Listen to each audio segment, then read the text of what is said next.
really come to a place where we are absolutely perfect without any error, without any sin, without anything. Yes, I believe personally that it's possible for us to come to a place where all of the element of this world does not have any effect on us whatsoever. The Bible says, "For it is written that the Son of God is made manifest that he might destroy the works of the devil." And the Bible also said that the Son of God does not commit sin, for he still remaineth in him, and therefore he cannot sin. I'm not saying anyway that a Christian, once he becomes born again, instantly lives purely, totally above sin. In fact, it's as simple as the Bible says, all things that are not of faith is sin.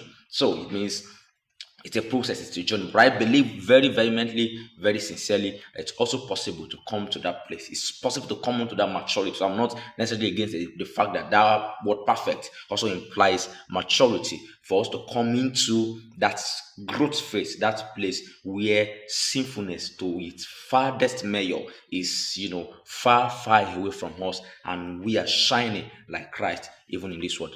Jesus himself said, "Be ye perfect as your Father in heaven is perfect." And that defeats the idea of the term mature, because I don't think the Father in heaven is mature, but the Father in heaven is perfect, which means you cannot find sinfulness or anything of such nature in him. So if he said God is our standard of perfection, it means he's bringing us to a standard that is, unimaginably high. And God will not give us a task that is impossible for us to go through. The point is, what is the empowerment? What are the resources that God has made available to bring us onto that place? It's a process, it's a journey.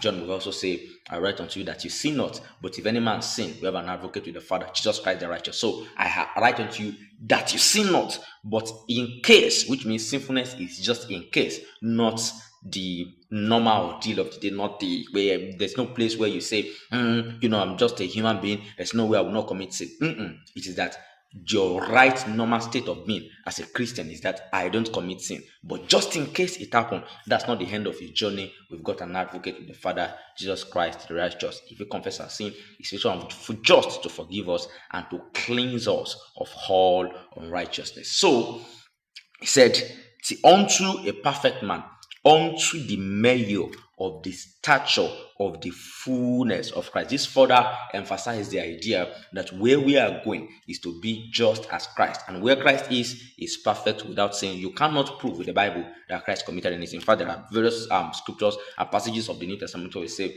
though he be without sin, he became sin. All right, so he was tempted in all point as we